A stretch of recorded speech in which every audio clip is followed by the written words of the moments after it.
Assalamualaikum warahmatullahi wabarakatuh. Bersama saya di Uno IPAS Channel. Jangan lupa subscribe, like, dan share. Yang paling penting adalah komentar Anda semua. Salam literasi.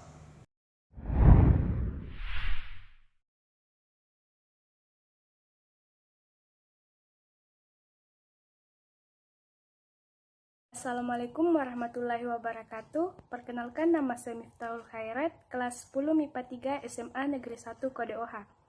Sebelum saya memasuki inti video ini, saya ingin mengucapkan selamat menunaikan ibadah puasa. Semoga ibadah-ibadah kita dapat diterima oleh Allah Subhanahu wa taala. Minal aidin wal faizin, mohon maaf lahir dan batin. Baiklah, di video kali ini saya akan menceritakan kisah Nabi Muhammad SAW pada fase yatimnya. Nabi Muhammad SAW yatim piatu sejak usia 6 tahun. Kenabian dan kerasulan adalah karunia yang agung dari Allah Subhanahu wa taala yang diberikan kepada seseorang yang telah dipilihnya dan tidak bisa dicapai dengan usaha manusia. Allah yang menentukan kepada siapa karunia itu diberikan, kapan disampaikannya, dan siapa pula yang diberi kesanggupan olehnya untuk menerima karunia itu. Nabi Muhammad SAW adalah seorang manusia berkebangsaan Arab yang telah dipilih oleh Allah Subhanahu wa taala untuk menerima karunia yang agung itu. Ia dijadikannya sebagai penutup nabi dan rasul dengan membawa syariat yang sempurna yang bersifat kekal dan abadi. Ajarannya berlaku untuk semua umat manusia dalam berbagai ras, bangsa, dan warna kulit. Ia merupakan risalah agama yang sempurna yang membangun peradaban tinggi bagi seluruh umat manusia. Sebelum kelahiran Nabi Muhammad SAW, bangsa Arab dan bangsa-bangsa lainnya diliputi oleh kebodohan dan kejahilian. Mereka adalah bangsa yang menganut paganisme, menyembah patung dan berhala, padahal nenek moyang mereka adalah pengikut ajaran tauhid yang disampaikan oleh Nabi Ismail alaihissalam. Dalam suasana yang sangat kacau yang penuh dengan kesesatan yang disebut zaman kejahilian itu, terjadilah pernikahan agung antara Abdullah bin Abdul Muthalib bin Hashim al-Quraisy dengan Aminah binti Wahab. Dari pernikahan yang mulia itu, Allah menakdirkan lahirnya manusia yang paling agung dalam sejarah dunia, yaitu Nabi Muhammad SAW pada hari Senin tanggal 12 Rabiul Awal tahun Gajah atau bertepatan pada tanggal 20 April 570 Masehi. Pada suatu saat, ibundanya, Siti Aminah, melihat cahaya yang terang benderang dari dirinya yang menerangi istana Kisra di negeri Syam.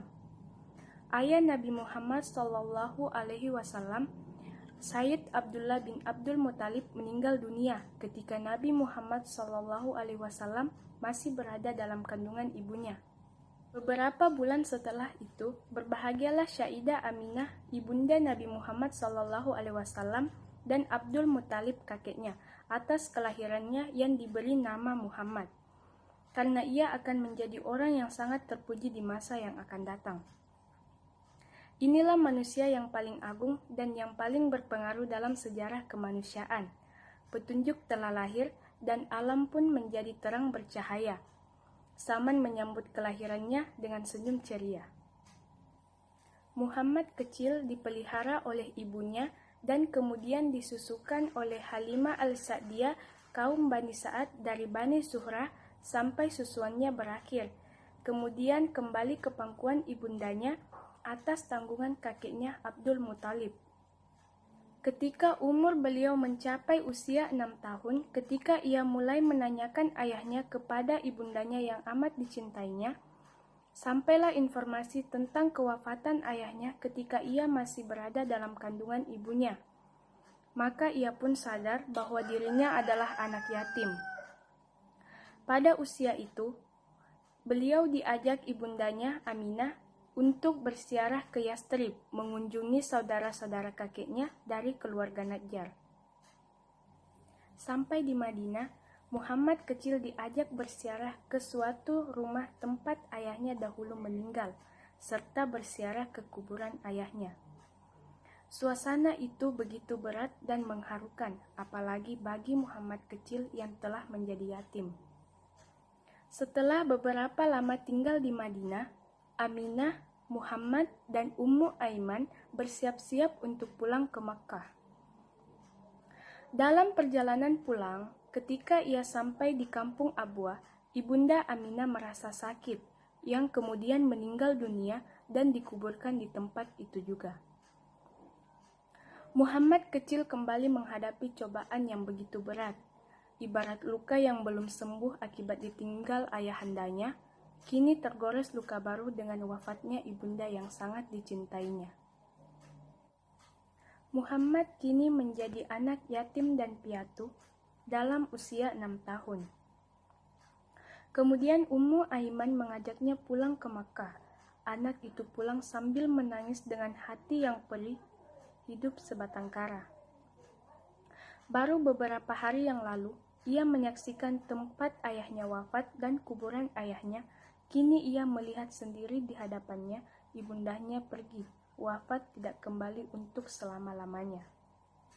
Anak yang masih amat kecil itu mendapat cobaan yang sangat berat, memikul beban hidup yang memilukan sebagai anak yatim dan piatu. 2 tahun setelah beliau dalam bimbingan dan asuhan kakeknya, Abdul Muthalib meninggal dunia. Sebelum Abdul Muthalib meninggal dunia, ia menyerahkan cucunya kepada anaknya sendiri yang sekaligus paman Nabi, yaitu Abu Talib. Abu Talib kemudian merawatnya dengan penuh kasih sayang.